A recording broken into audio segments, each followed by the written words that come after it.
Welcome to this episode. We are going to be learning how you can leverage multiple social media platforms and other online channels to grow your YouTube channel and create your brand as a whole. So we're so excited to introduce today's guest, Jamie Lim Yin Yin, who has 2.6 thousand YouTube subscribers, 8,000 on TikTok, and has her own blog and newsletter where she has almost 300 subscribers on those, where she talks and helps other millennials with career tips, productivity, and personal growth. So thank you so much, Jamie, for joining us. Hey, thanks for having me on. Really happy to be here to have a chat with creators as well. We are so excited to learn from you today. Something we want to ask everyone who joins us on the podcast is what inspired you to start your YouTube channel? I think I didn't really discover how much I like videography and kind of like storytelling. I was actually inspired by probably my favorite YouTuber at that time. He's called Ali Abdal. I don't know if you guys know of him. He does a lot of videos on productivity and like helping, well, not really Mhm. students, but I think helping medical students, pass he was from Harvard. So getting into Harvard, things like that. And then he branched out into productivity and like tech videos. And I was very inspired by his sharing and like every episode he released, I felt like I learned something. It was really enlightening for me. So I thought like, yeah, I would love to kind of do that as well. And YouTube, I think, is also a creative outlet for me. I don't know if you know the term ikigai. It's like a very good medium between like what No. what I do for work. So in my line of work, I help. I like to work with university students and like early career folks. Okay. So that's my main line of job. And then for YouTube, I also do the same sort of content, right? Like really helping folks about who are new to their career and things like that. And yeah, YouTube is just like a very creative outlet for me, and I see it as kind of like a business as well. So it's a very nice middle ground where I can utilize all my skills and but I really love it. I love video Yeah, of editing. course. It's really fun. No, I think that sounds good. And YouTube is for sure such a great platform to learn from. I definitely look up a lot. But like you said, it's a good in between, like the business and the creativity side. And we've watched your videos, and you're definitely teaching a lot. So glad that you decided to do that YouTube channel. And I know that you use other platforms as well in terms of like your own content. So which platforms do you create content for at the moment? At the moment, I really want to focus on YouTube. Reason being, I do like the longer form content. I think with education or the sort of content I like to do, I like to give a lot of context. So with YouTube, it allows me to do that storytelling. With TikTok or other platforms, Instagram for me is a little bit more private. You know, I like to post photos about my life and things like that. But TikTok was an interesting one. It's very short form, right? It's like 30 seconds. So it's difficult to hook someone into watching your content. But there are different pros and cons, I would say. Like with TikTok, to be honest, it's much easier to get followers on TikTok as compared to YouTube. But with YouTube, I really like the fact that we're not, hitching on that like whole dopamine. The TikTok, like it's like you're scrolling and scrolling and scrolling and scrolling. But with YouTube, you really get to kind of like step back and Yes. learn about the whole story. Yeah, so a little sidetrack, it'll be interesting to see how TikTok does with 10-minute videos now that you can upload because like you said, they're very different platforms in terms of what people are expecting. And do you still have your like newsletter and blog, or do you plan to keep that up as well? Yeah, definitely. I actually started out with my blog. So I started out with writing articles. And I mean, to this day, writing is a very important part of like the whole video process. Like I script everything. So I still try my best to write on not on a daily basis, but at least a weekly basis. So I feel like the blog is like my home on the internet. If anyone wants to know anything about me, they can go there. It's where I chuck everything basically.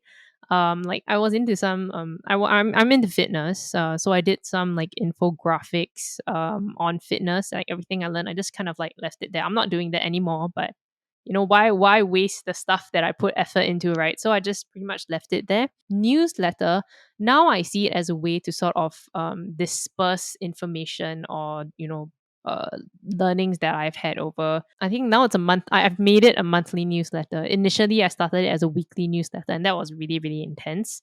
But it did train me up to Mhm. write a lot more. So because I decided to double down more on YouTube and maybe TikTok, I just decided to kind of like take a step back as well from the newsletter and use it in a different way.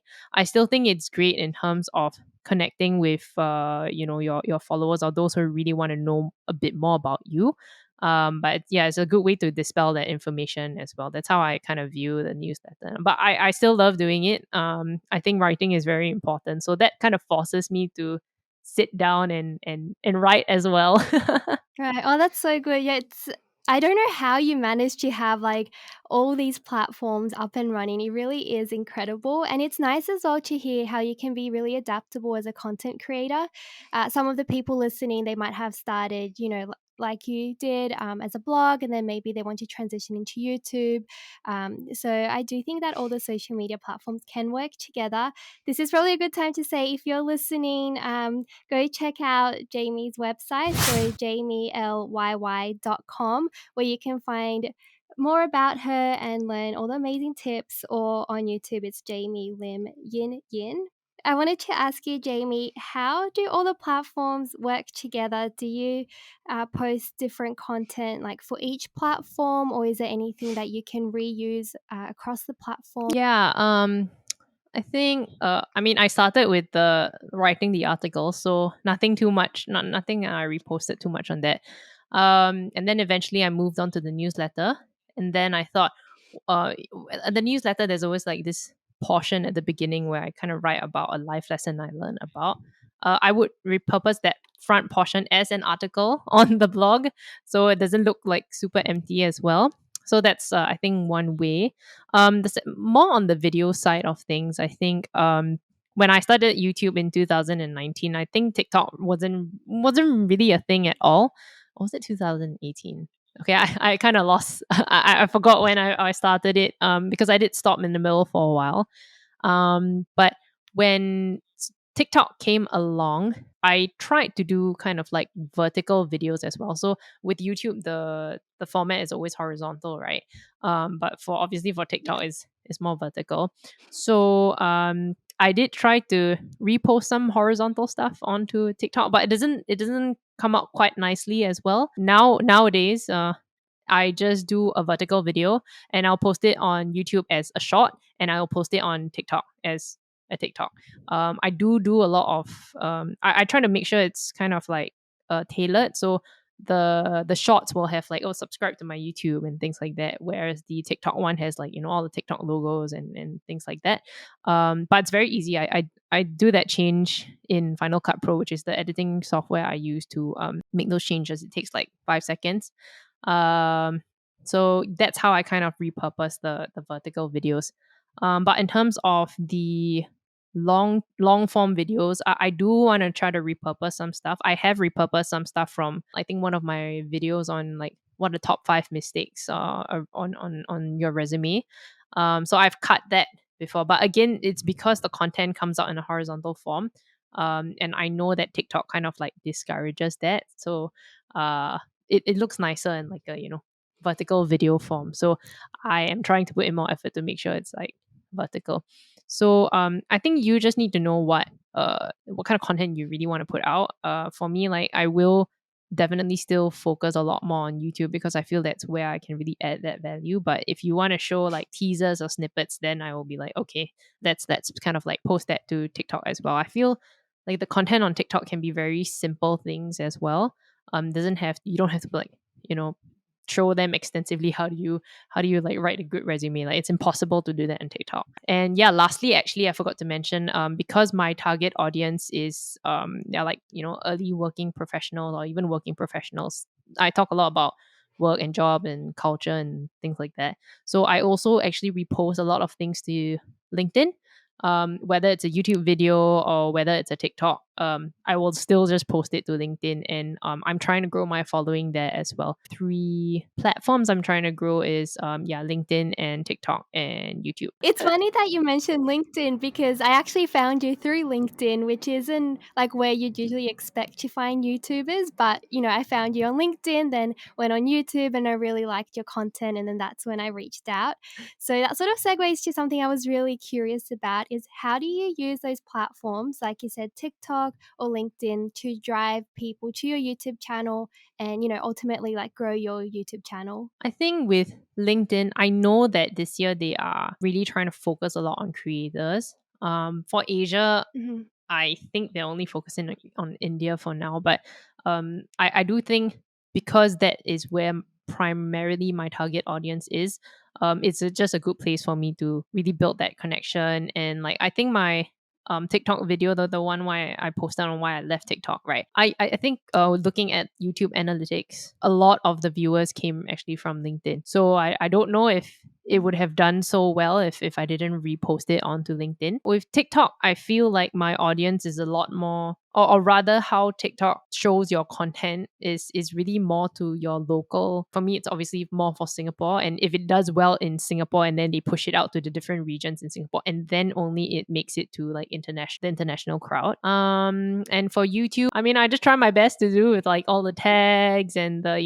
it's all the usual YouTube tricks on like, making sure your thumbnail is clickable, making sure your title is clickbait, which I really, really hate because I like to make sure it's authentic stuff, right? But it's true, you have to make it like it's a fine balance between authenticity and like, oh, I kind of want to know that what's that looks interesting, so the thumbnail and the title are the ones I'm always like, sometimes I look at the I left TikTok video, the thumbnail, yeah, I cringe every time I look at it because it's like, oh, like, I don't, that's not me, but I have to kind of do it to kind of grab the views first, right? But I just tell myself, I think ultimately in the end, as long as the content really adds value, then it's fine. Just gotta grab people's attention first. Yeah, and talking about that, is it something you recommend for other people to have if like your in your case you said YouTube is your main platform.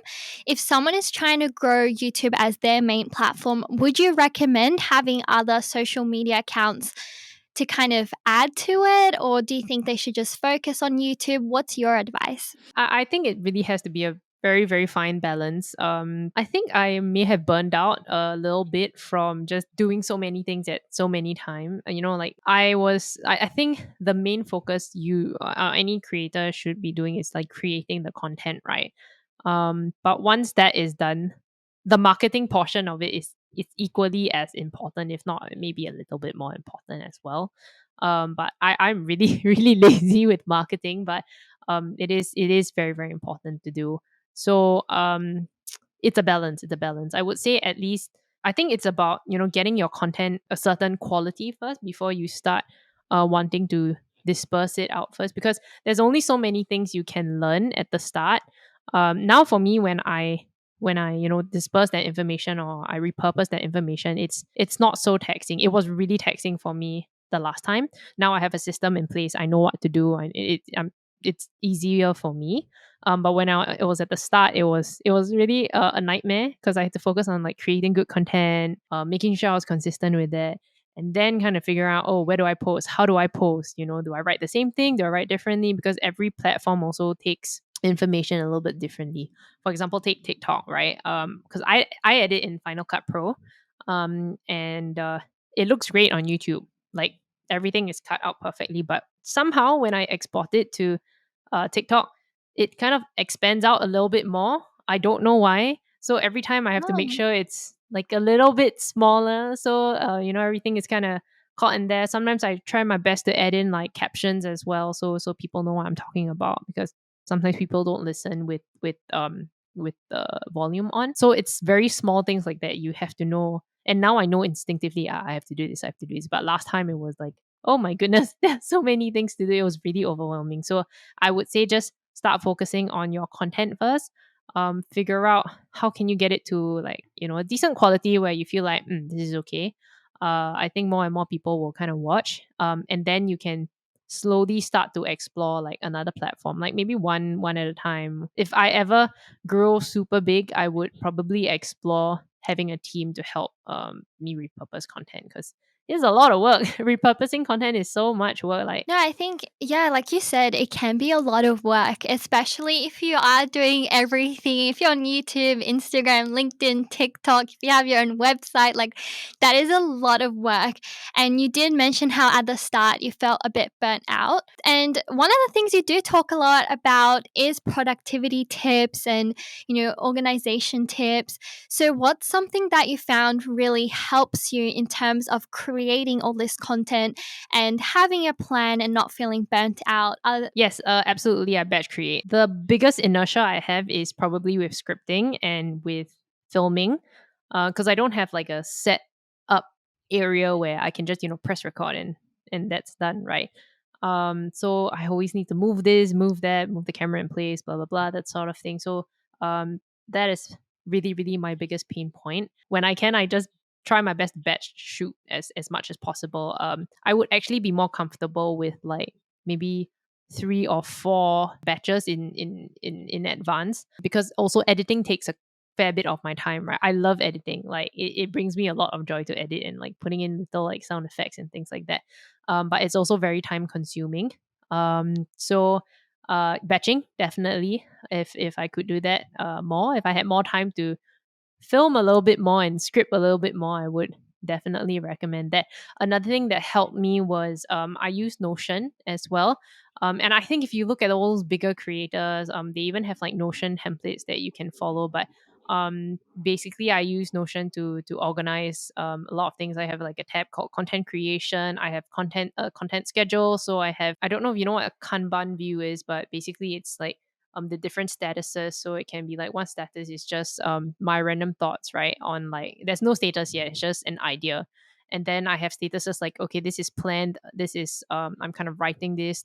And then there's also things like filmed or to film, and then edited to publish, that sort of thing. And that's how I keep track of everything. What else I need to do, put in like things like, this is the day I need to finish writing this, this is the day I need to film. So kind of keeps me in check in terms of like my deadlines.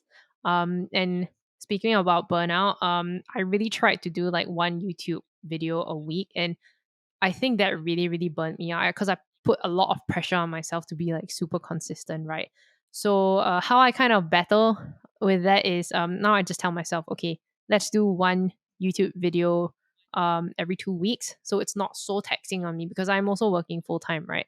So I have that, it's like a mental space for me to kind of say it's okay, like don't worry. But in the meantime, I am also trying to get myself to do shorts every week, so it's kind of like a mini substitute for a full blown video, because that takes a lot more time to edit, a lot more time to kind of like think through and script. It is about, YouTube is about consistency, right? Sometimes we have to take a step back and not to put too much pressure on yourselves until the point you get burnt out. Like sometimes I even feel guilty that I'm like not doing it, I'm just resting, and I don't think we should be feeling that way. Well, yeah, you sound really organized, and I definitely agree with you. It is really important to, like have boundaries and just respect your capacity. So, yeah, so you don't get burnt out, and always making sure that you're looking after yourself. Hmm. Can I just ask you? You talked about using the platform Notion. Could you just tell us what that is, just in case people haven't heard of that? I'm trying to find the best way to describe it. I really love Notion. Y'all, I mean, have you all heard of it before? I hadn't. Is it kind of like Trello or Jira or something like that, like a project management or to do list, or what is it exactly? But it is like a note taking. It's not really a system as well, but you can build it out in any way you want it to be. Like my life is on Notion. Like literally, I have like um stuff on like my puppy, like all her information is there, right? Or like stuff on another area I mentioned is content creation. So I can put like descriptions, my links, for example, I've written here like, oh, what is the direction of my channel, right? What are the themes? So it's like a platform where you can plan a lot of things. Oh, I found it. Notion is a project management and note taking software. Notion is a software designed to help Okay. members of a company or organization coordinate deadlines, objectives, and assignments for the sake of efficiency and productivity. Anyway, I think there you can sign up for free, and then you can kind of like try it out. I really love it. I've used it for years. I never looked back. Oh, that's so good to know. Yeah, we'll look into it as well because it sounds very helpful. So, Jamie, you've shared so many amazing tips with us today. If there is just one key takeaway that people listening can remember, what would it be? I would say definitely create something you're passionate about, but don't let it overwhelm you, if that makes sense, because you don't want to end up creating or putting so much pressure on yourself that you end up hating creating.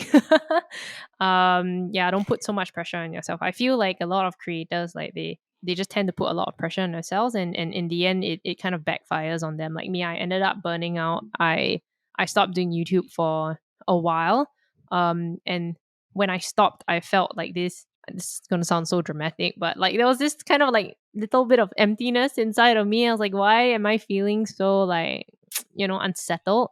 And then I went back to creating. I was like, oh, it's really cool because I think the humans in general, we need to create, whether it's like playing music or singing or like woodwork or whatnot, right? Like doing something with your hands, or just the notion of creating. I think that does something to our brain. So I always believe in creating more than I consume as well. It makes you feel like you've accomplished something every time I post something. Like I'm so happy, because it's like done, and then it's there forever on the platform. And for me, at least, my content, I know it helps people. I feel the same way when we post, and I think that's why a lot of people like posting content online. Yeah, I just wanted to say, Jamie, thank you so much for being a part of this episode. Oh, thank you so much for having me on. Continue on your journey. I think you guys are doing great. Oh, thank you. Thank you so much. Jamie gave us so many amazing tips on creating not just for YouTube, but for other platforms as well, and a lot of productivity tips. So, if you are interested in hearing more about productivity and organization for YouTube, click right here to watch this episode where we talk about how to balance YouTube and life and be productive and organized and everything good. So, we'll see you in this episode.